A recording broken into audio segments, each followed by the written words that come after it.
by the numbers, more doves are harvested by American hunters every year than any other game animal. In my state, which is the most populated state in America, probably 90% of hunting license holders will only hunt doves. In areas like Yuma, Arizona, the Imperial Valley, and California's Central Valley, and a lot of places in Texas, South Carolina, dove season in these places is a major event that gets locals excited and actually boosts up their local economies. Dove hunting is so popular because it's arguably the easiest and cheapest form of hunting available. A cheap shotgun, a few boxes of cheap shells, and a basic upland hunting license is all you need to load your freezer up with delicious dove breasts. And to make it really easy on you, a lot of dove hunting will probably take place pretty close to your home. This video is a general guide for beginners that want to try dove hunting for the first time. The first step is to go out, take a hunter's safety course, and get your hunting license. This video will attempt to cover everything that comes after that. So sit back, pop open a cold beverage, and enjoy this long video about hunting doves.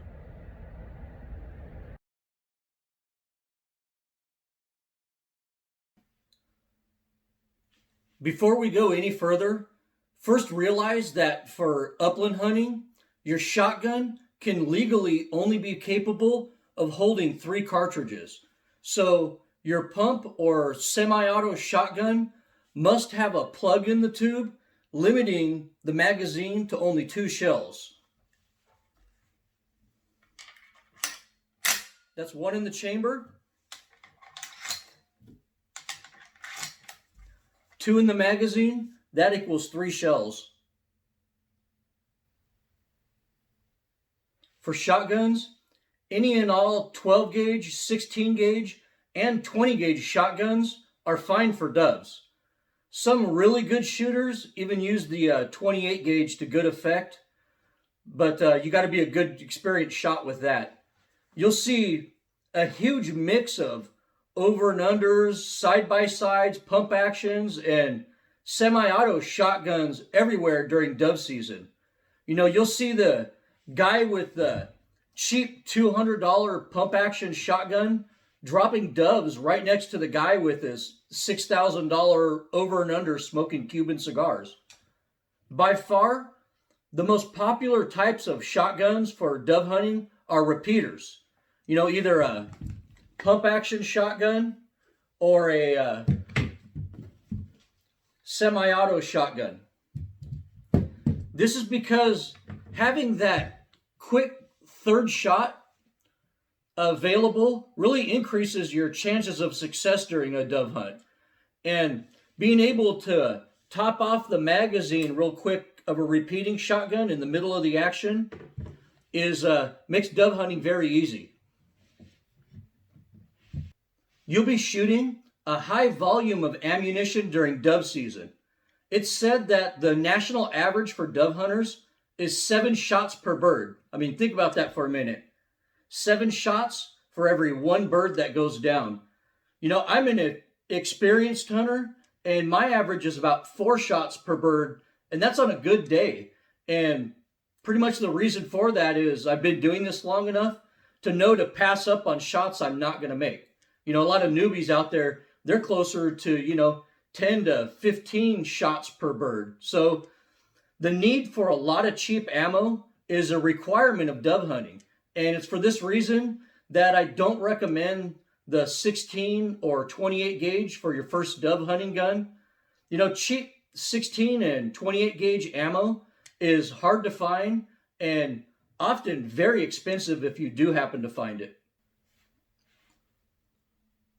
On the other hand, 12 and 20 gauge ammo is very easy to find, and it's the cheapest of all the shotgun ammunition. You can't go wrong with either the 12 or the 20 gauge, but I favor the 20 gauge for dove hunting these days. With such a high volume of shooting involved with dove hunting, the light recoil of the 20 gauge just makes dove season seem a little bit more enjoyable. And now let's talk about shot size. Doves really aren't that hard to kill, but they are extremely fast and very acrobatic flyers, making ammo and choke choice favor a larger shot dispersion. For lead shot, most dove hunters favor a 7.5 or 8 shot. For those that have to use steel ammo like me in California, number 6 steel is about perfect for all dove hunting in my opinion. Steel shot loses energy faster than lead shot, so you have to move up a size or two when you're shooting steel. The next thing you need to do is choose a choke to use with your shotgun. People often ask me what choke they should use, and my answer is always the same. I tell them, use the choke that your gun and ammunition combination likes. That's use the choke that your gun and ammo combination likes. You know, the truth behind this elusive answer is that you should always pattern your shotgun before hunting with it. Just like how you would never hunt deer with a rifle that hasn't been zeroed, you also shouldn't hunt with a shotgun that hasn't been patterned properly. There's really just a few chokes that are relevant to dove hunting: the skeet choke, the improved cylinder, and the modified choke. Limit your patterning to these 3 chokes in order to simplify things while dove hunting. You're going to go out to the range and simply take your shotgun and ammo that you plan on using and shoot a large target at about 25 or 30 yards. Well, I got my target set up 25 yards away. Use my rangefinder here. And let's go ahead and do a pattern.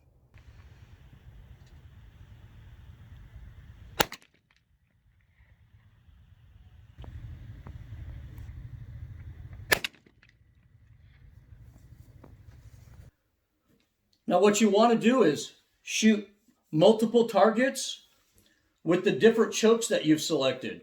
Check the pattern of each choke and select the one that gives you a good, wide, even shot dispersion, without any big gaps in it. You don't want a tight cluster of shot, but you also don't want too much dispersion to the point where there's big gaps in the pattern. And also, so you don't confuse yourself, mark your targets. Mark the brand of manufacturer, the gauge, the shot size, the velocity, the steel or lead, the choke you used, and the yardage you made your shot at. This way you don't get confused on what target is what and where you shot it and what you did. This way you could keep these and you have a reference of how your shotgun patterns with different ammo and choke combinations. Also be mindful that steel shot groups tighter groups, so often requires a more open choke. Most folks using steel shot get their best patterns with a skeet or improved cylinder choke. Most folks shooting lead shot get their best patterns with either an improved cylinder or a modified choke. I also will change chokes depending on the situation while I'm out hunting. If I'm in the season opener, hunting low-flying doves at the edge of a grape vineyard shooting steel shot, I'd probably use a skeet choke. If I'm jump shooting doves out in the grass in the foothills, I'd probably be using my improved cylinder choke. And if I'm trying to knock late season doves out of the sky, I'll undoubtedly use a modified choke for that. Some guys simply settle on using an improved cylinder choke for steel shot and a modified choke for lead shot, and they seem to do pretty good with that. Also, be mindful that different ammo brands will shoot differently out of every gun. These targets are all number 6 steel shot using the same choke, and you could see that the point of aim, point of impact are different for each brand. So you need to know where the center of your pattern is going to be in relation to your front sight. And the only way to know this is to pattern your shotgun. And the most important thing is practice. Although doves are numerous and predictable, they're also very fast and acrobatic. Doves can fly 55 miles an hour and can dive, do barrel rolls, and change directions in a flash. Couple this flying ability with their relatively small size, and doves are pretty hard to hit. Although dove hunting is cheap and easy to do, you must have good marksmanship, skills with the shotgun in order to actually shoot doves. You'll need to learn how to naturally point, lead, and follow through on your shots in order to be successful while dove hunting.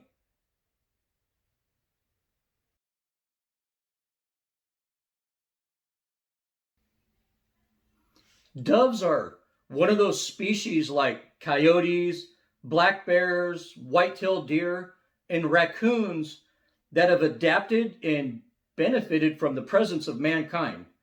Most doves today owe their enormous success to our extensive system of agriculture and to our increasing suburban lifestyles. We've brought water and food to places that were formerly completely devoid of it in the past, and the dove is perhaps the greatest benefactor of that. Where I live, we have a huge resident population of doves, so living with them every day is just a part of life. And this is where all the doves are, right in front of the house. Just eating on the lawn. Look at these doves all over my damn backyard. Look at these damn doves, man. Hanging out in my chicken coop. The chickens hate them. That Eurasian dove right on top of my chimney. Whoop, there he goes. Okay, so I'm in my house right now, and look at right outside my door. These damn doves are coming up to my doorstep, looking in my house. One of the main things that makes dove hunting so easy is that doves are the ultimate creatures of habit. They have daily routines that they almost never deviate from. Doves have 4 basic needs during dove season: water, food, grit, and a place to roost. Let's follow a day in the life of your average dove. Doves wake up early, leave their roosting site, and fly straight to water. Doves require more water than most birds and literally guzzle it till they're full. By mid-morning, doves fly to their favorite feeding grounds to forage for seeds. Seeds compose the majority of their diet, and they're just as happy eating seeds from a farm field or from your lawn as they are eating seeds from wild grasses. By late morning, the doves consume a little bit of grit. Grit is just small pebbles or gravel that doves consume to aid in the digestion of the seeds that they eat. Sometimes doves find grit in the same area that they find seeds, and other times doves need to fly to another location to obtain the right grit. By midday, doves can be found perched on tree branches or power lines digesting their food. They often do this near their feeding location. In the afternoon, doves repeat the cycle of feeding, eating grit, and digesting their food again. In the evening, doves fly back to their water source and drink till they're full again. And just before sunset, doves take to the air and fly back to the roost to sleep for the night. Okay, so the important thing to take away from all of this is that doves take the same routes every day to these feeding, watering, and roosting sites. If you find out what these routes are and when they're going to be using them, you could set yourself up to shoot them out of the sky. This is the basic foundation of dove hunting and something that must be understood.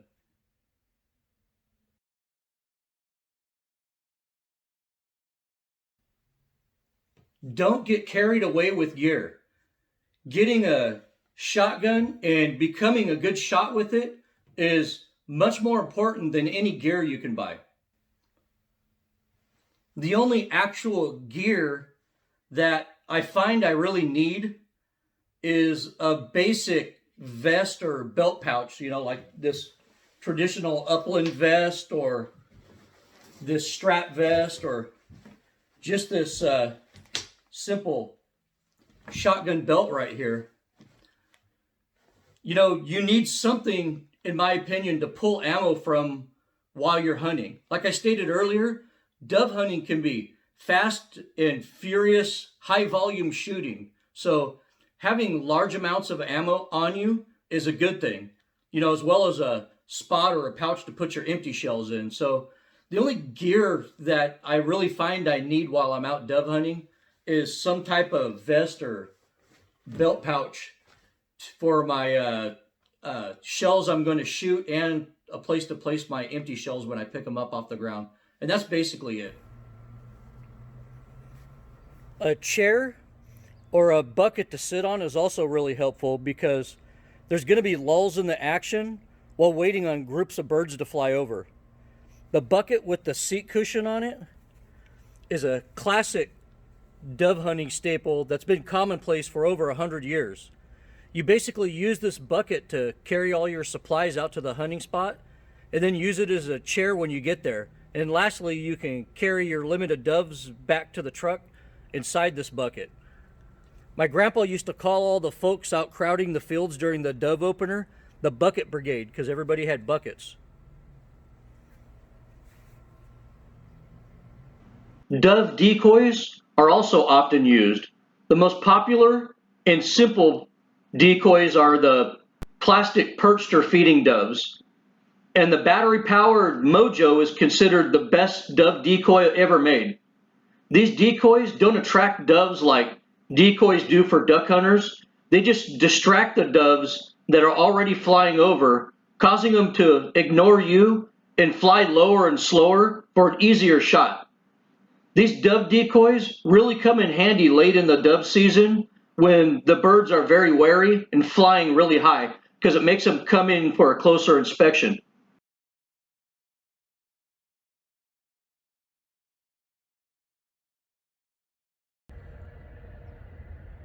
As stated earlier, your goal is to find a concealed place that's under the route where the doves fly when they go to drink, eat, or roost. The only way to do this is to scout out areas to find not only where the doves are moving over, but when they've been moving over it. Then you have to make sure that you can legally hunt in these areas. In this chapter of the video, I'm going to show you what some of my hunting areas look like so you know what to look for. Finding the dove routes and doing your own scouting and research is up to you. Once you scout out a good spot, you need to get out there early before sunrise to begin your hunt. Well, it is 4:30 in the morning right now, or as I like to call it, Dove 30.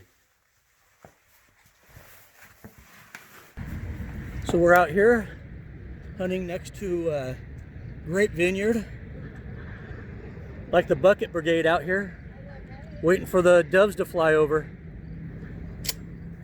Another good place is right on the edge of orchards, especially almond orchards like these.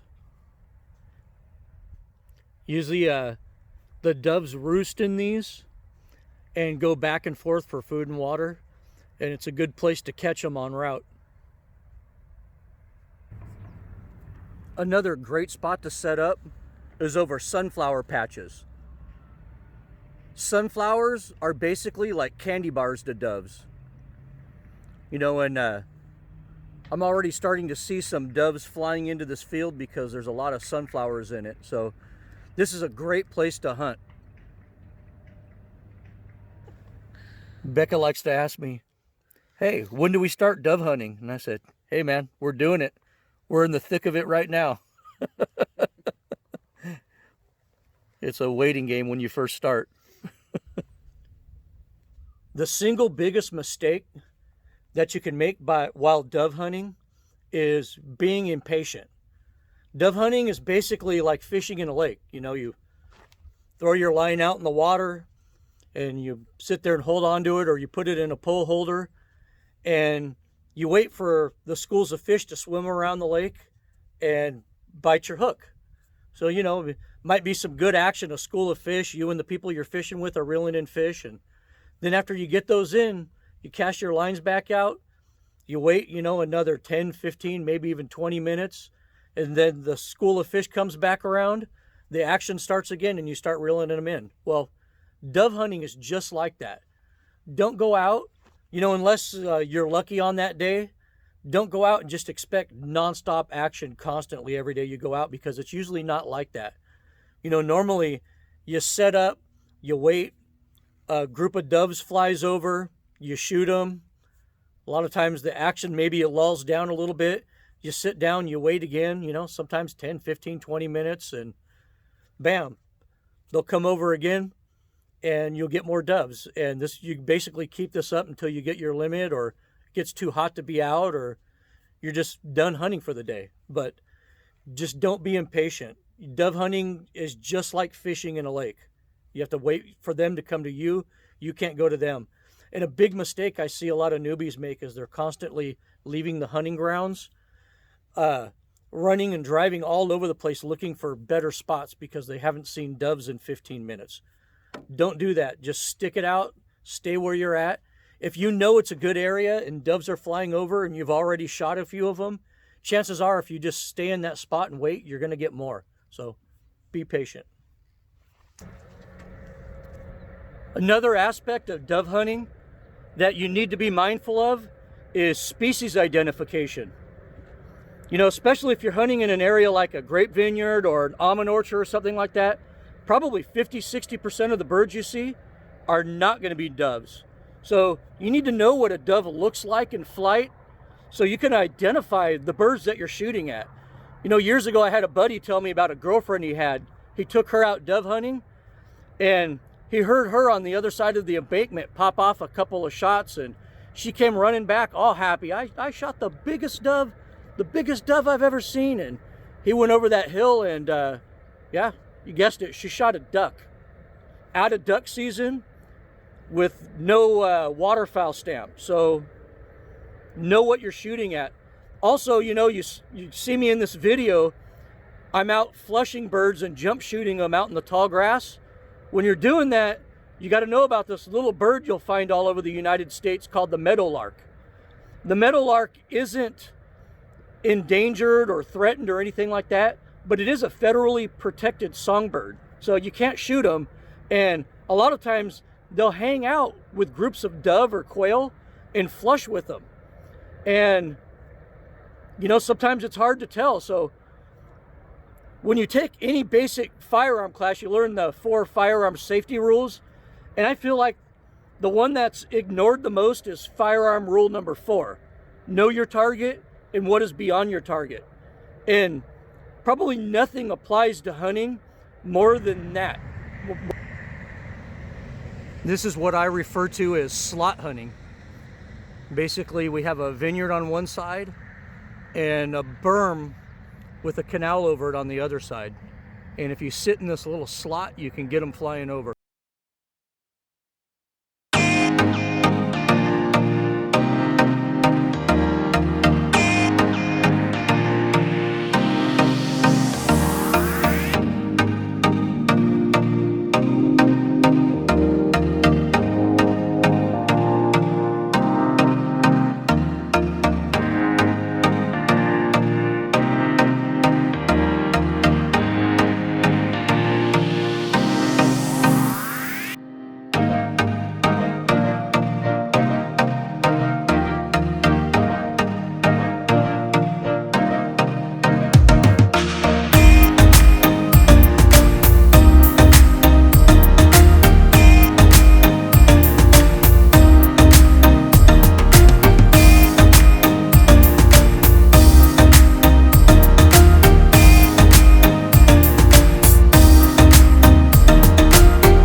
This spot I have right here I basically sat in that field over there in a lawn chair for a couple mornings and watched the birds fly over this field to see what they do.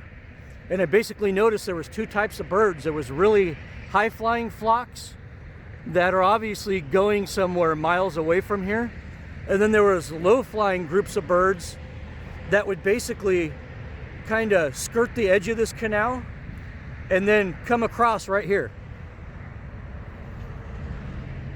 And they go back and forth like that. Actually, if you can see it on the camera, there's a dove right there. Yeah, I noticed they fly back and forth in this path right there, and then across this canal and over this vineyard. And they fly over this canal super low, so it's easy pickings, you know, and that's kind of how you find a spot.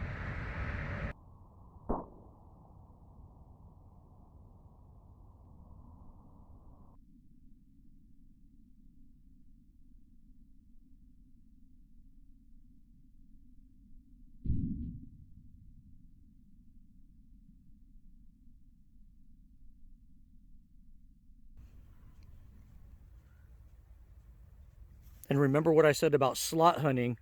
This would be a good example of a place to slot hunt. Basically, you have these orchards right here, and then this raised partition right here, and even this little ditch down in here. And you can sit in a spot like this, and actually there's a dove right here flying over. You could sit in a spot like this and just wait for doves to fly back and forth between their roosts and their feeding grounds and their water holes.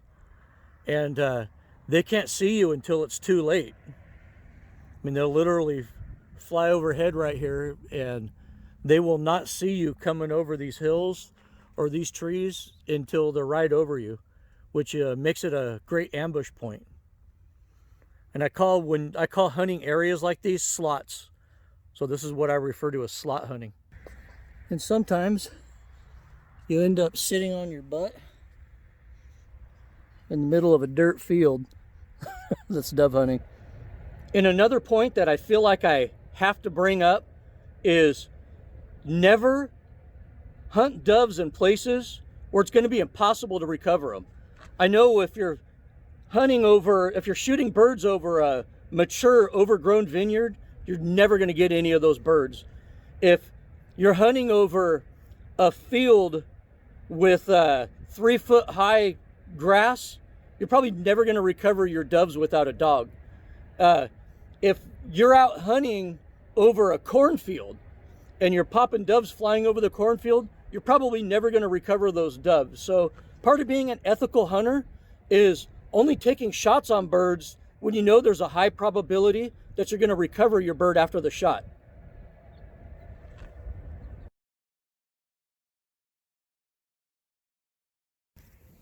So this is a mourning dove right here, easily distinguishable by the spots on its wings and a tail feather band and the blue around its eyes. But this is my favorite kind of dove, the mourning dove, and let me tell you why. Unlike the Eurasian collared dove, or to some extent the white-winged dove, this dove, the mourning dove, is more of a ground dweller. I mean, it flies, and it flies fast. These turkeys can reach, I hear over 50 miles an hour when they really get going. They're really fast and acrobatic flyers, but they actually spend most of their day on the ground, foraging around for seeds. And if you watch dove behavior and you've seen a lot of Eurasian doves, they tend to sit on vegetation while they feed, sit on the sunflower stalks or sit in trees or sit on bushes, and they like to feed on top of things.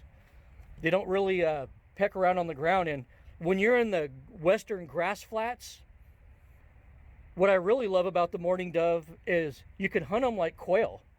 I mean, they almost sit around in the grass and the sagebrush like coveys of dove do. Coveys of quail.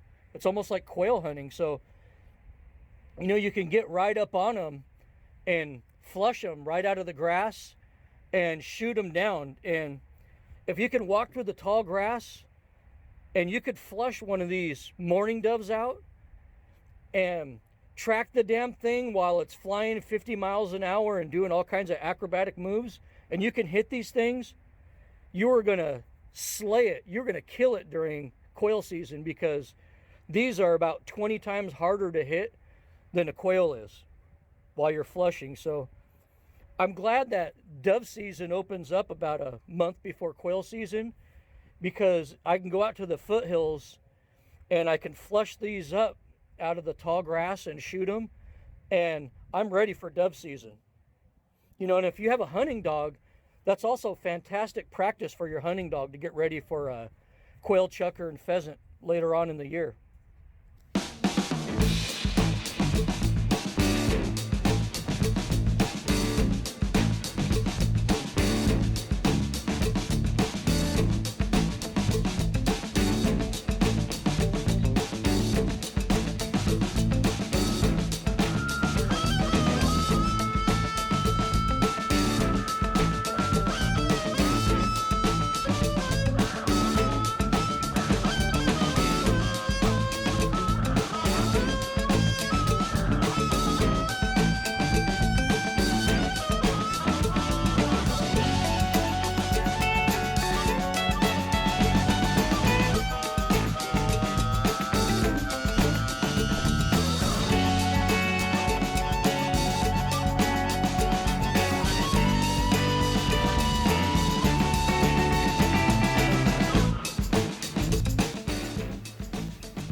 Morning doves.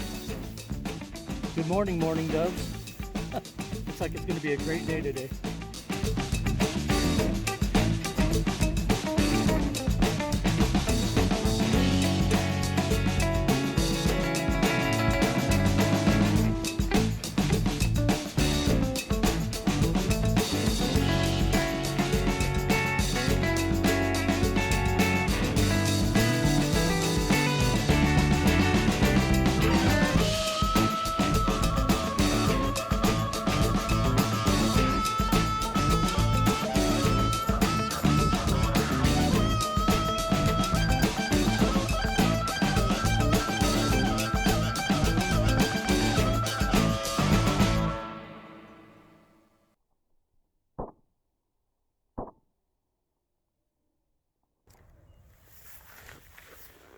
And always reach down and I try to pick up my empties out here.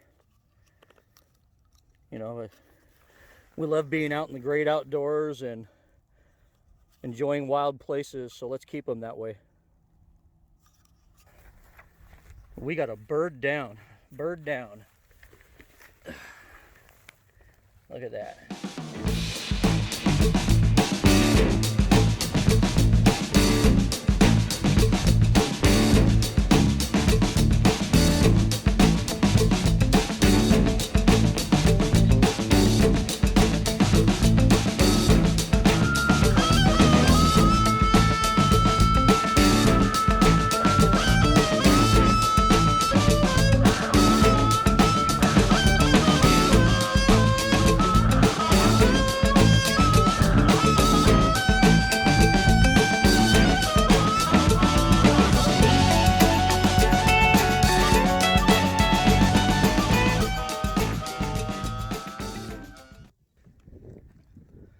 Well, we are 5 days into dove season, and most of the hunters in town have pretty much limited out 4 or 5 times already. So, you know, I'm going out here in the hills outside of town doing some dove hunting on my own, and you know, they've been under a ton of pressure the last 4 or 5 days. So, you know, they're very wary, and you know, they don't seem to be moving much. They maybe move right before the sun comes up and drop down into the seed fields and stay in the brush and stay on the ground and feed. So basically miles and miles of walking out here through the foothills, just trying to kick up birds that are on the ground and shoot them down. And been out here for about 3 hours and I've scratched about, I don't know, 6 birds. So I mean, I got a meal, and it sure as hell beats working. And look, I am covered with blood.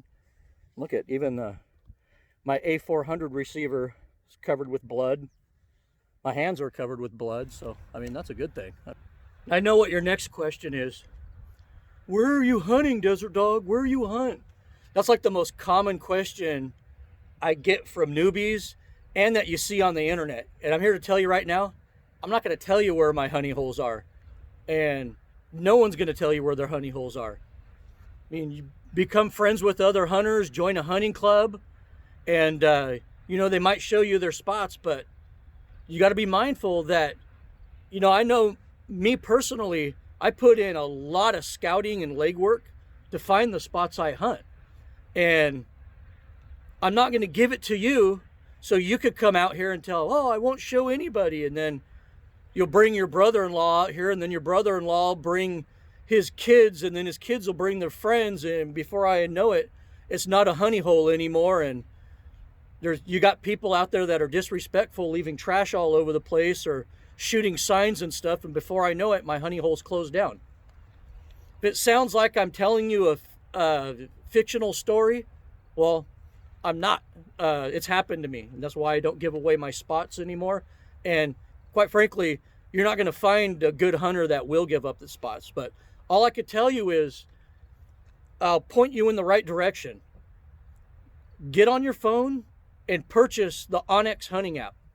I'm telling you, this app shows you little pockets of BLM and public land within county limits, all over the place.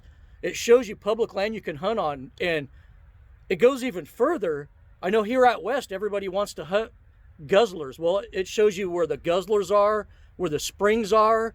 It shows you canals and creeks that are rolling through little pockets of public land where, you know, that's a good place to start for a dove. Dove want water.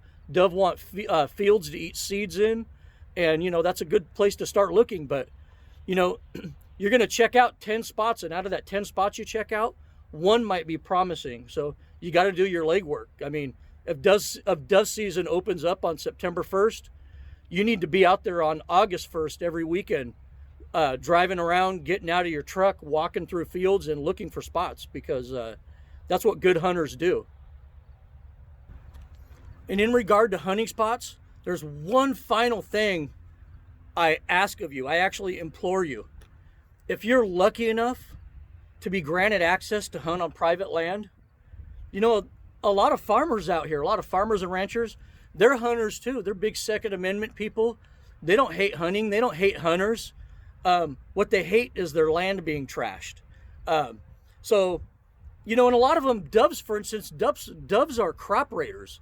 Farmers really don't like doves, you know, so they don't care if you go out and shoot them, but they care about their property being damaged and the liability of you being on their property. So if you're granted permission to hunt on a piece of private property, you need to absolutely 100% respect his wishes. If he tells you you could hunt it, don't bring a bunch of people out there.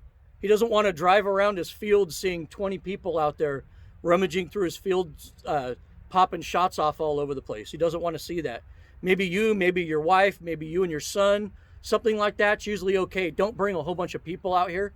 And definitely don't bring people that you think are going to bring a lot of other people out there. Also, like I said earlier in this video, they might not want you to field dress your birds and leave your gut piles on the ground. If that's the case, dig a hole, put the guts in a hole. It's like you were never there. Pick up your shotgun shells. You're out here shooting. I know you can't find every single one in the heat of the moment, but at least put out an attempt to pick up all your shotgun shells. Don't litter.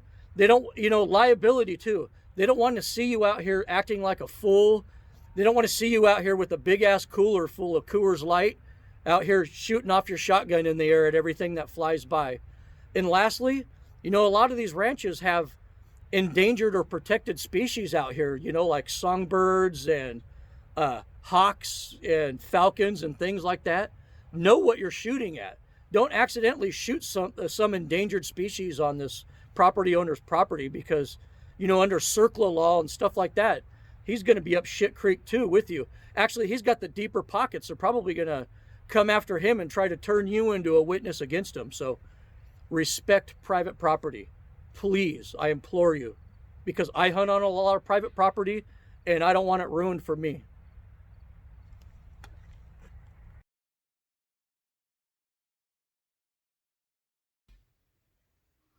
Okay, I'm going to talk about something that nobody ever talks about in their upland hunting videos. And that's dealing with wounded or what's called crippled birds. You know, an unfortunate and often unsettling part of bird hunting is the fact that not all of them die from being hit with birdshot. It's very common to recover a downed dove and find it still alive and struggling. And it's up to you as an ethical hunter to quickly and humanely put these birds out of their misery.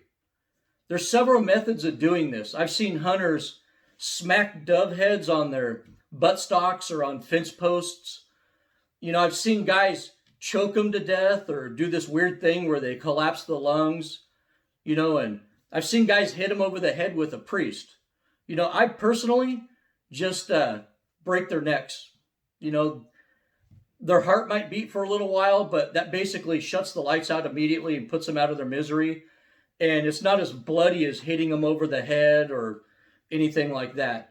And it doesn't take as long as choking them or trying to collapse their lungs. So I just break their necks.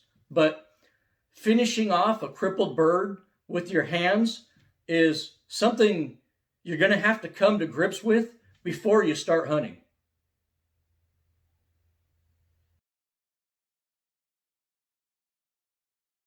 First thing we're going to do with Mr. Dove here is we are going to take some of his belly. And you don't have to take all these belly feathers off because you're peeling back the skin anyways, but I'm just doing it for demonstration purposes here so you can kind of get an idea of what I'm doing.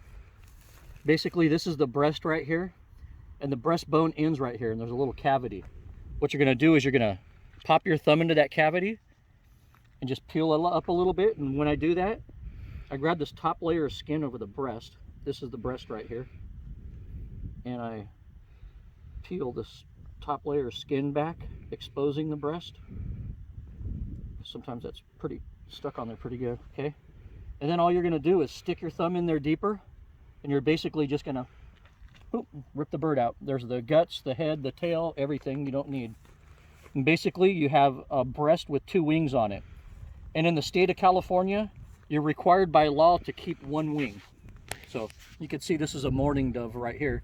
That's why they have you do this, because there's no season or limit on you're raising collared doves, so you can shoot as many of those as you want.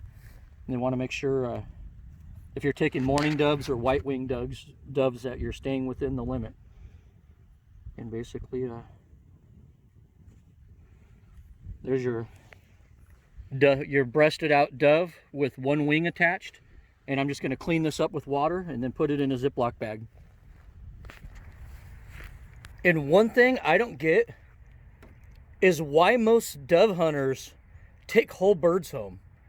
I mean, why even do that? It's best just to find a good spot off the beaten path, away from a water source or anything like that, and just breast them out in the field, and just take your Ziploc baggie with you, throw the breasts in the Ziploc baggie, put them in your ice chest, and go home. I mean, I don't get why people do it. I mean, even hunting on private land a lot of the time, a lot of private landowners don't want you to dump your bird carcasses or gut piles from pigs on the ground or anything like that, because they don't want to attract coyotes. So I just bring a small folding shovel and I'll dig about a little 2-foot hole in the ground, and I'll bury all the carcasses in that, you know, so it'll keep the predators away. But I just don't, I've seen people bring ice chests full of whole doves home and just get home and fill their backyard up with feathers and their trash can up with bird guts and heads, and it's ridiculous. So just learn how to field dress these things, leave a wing on them, put them in a Ziploc baggie, ice them down, and get them home like that. And there you go. Just bring a 1-gallon Ziploc freezer bag with you, put your breasts in it, and take it home. And when you get home, you could chop that wing off, wash up the breast, and freeze it or refrigerate it or eat it right there, whatever you want to do with it. You know, I see people, especially the dove opener here in the valley, it might be 110 on September 1st. And these dudes are just filling up buckets and ice chests with these hot birds and letting them fester in the heat in these things all day. And, you know, if you hunt deer or pig or anything like that, you know, you want to get those guts off the meat as fast as you can. You want to get those guts off the meat and get the meat cooled down as fast as you can. And birds are no different. So, I mean, field dress these suckers in the field if you can.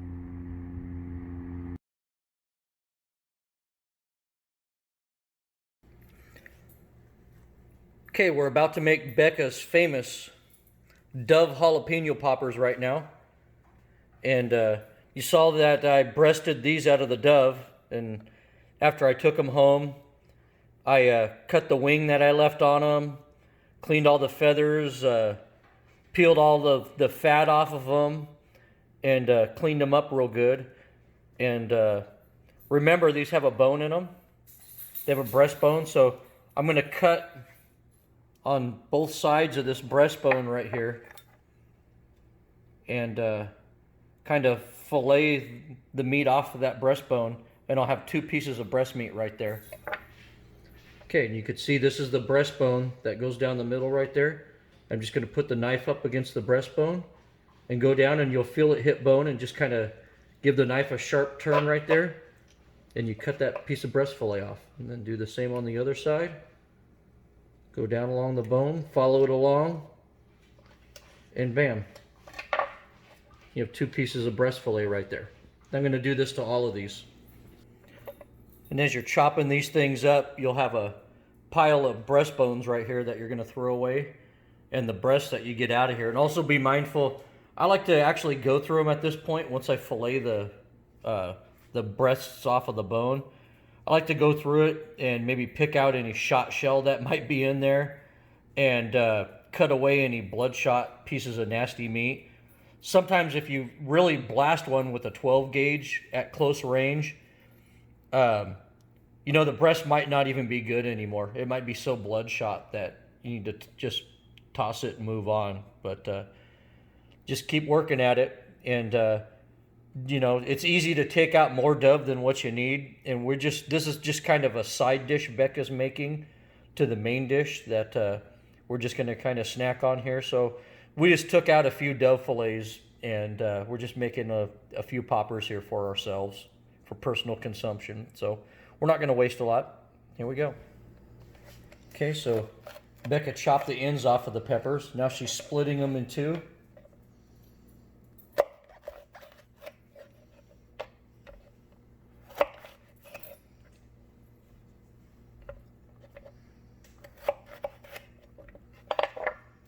And now she's going to grab a spoon, and she's going to core out the hearts and the seeds out of them. You don't want any of that in there. And usually after you do that, you'll give them a good scrape.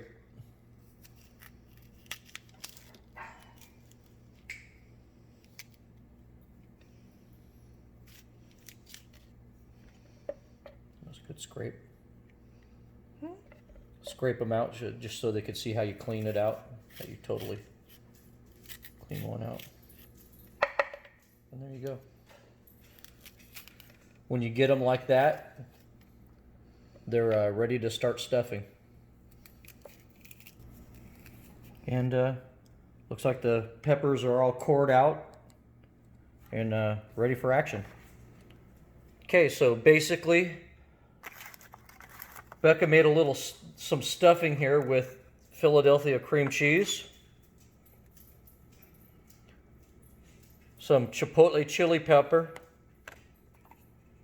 and some applewood rub here. Mixed it all in the bowl and kind of whipped up the cream cheese with the seasoning in it. Now she's going to start stuffing it. So she's basically going to shovel in the seasoned cream cheese and fill it up to where it's flat. Then grab a dove breast, pop it on there.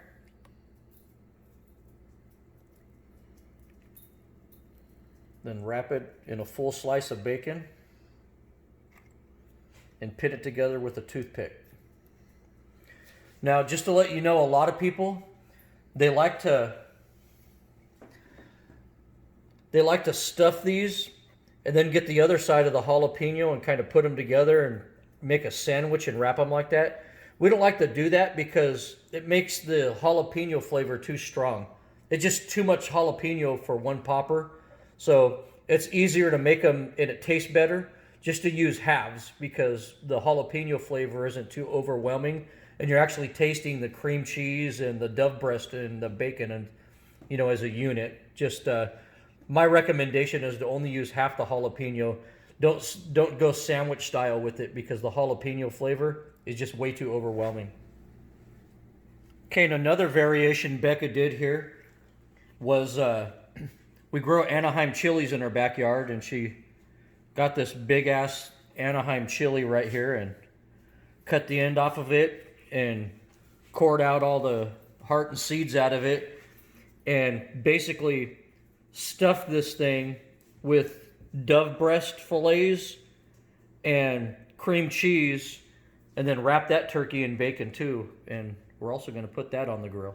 So a lot of cool stuff right here, a lot of deliciousness. And Becca's already got the Traeger preheated and she's going to throw this on the smoker right now.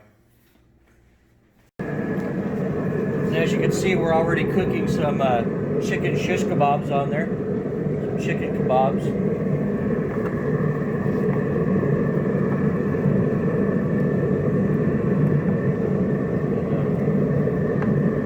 Put these dove poppers on there too.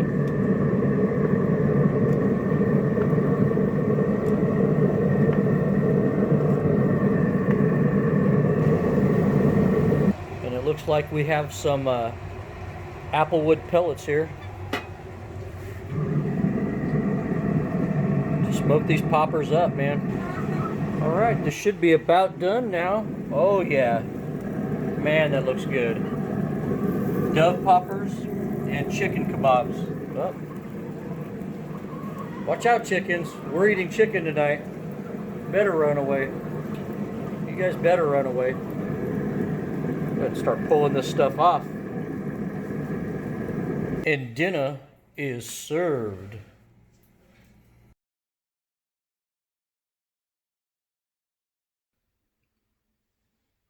Dove hunting is an American pastime that's fun and rewarding.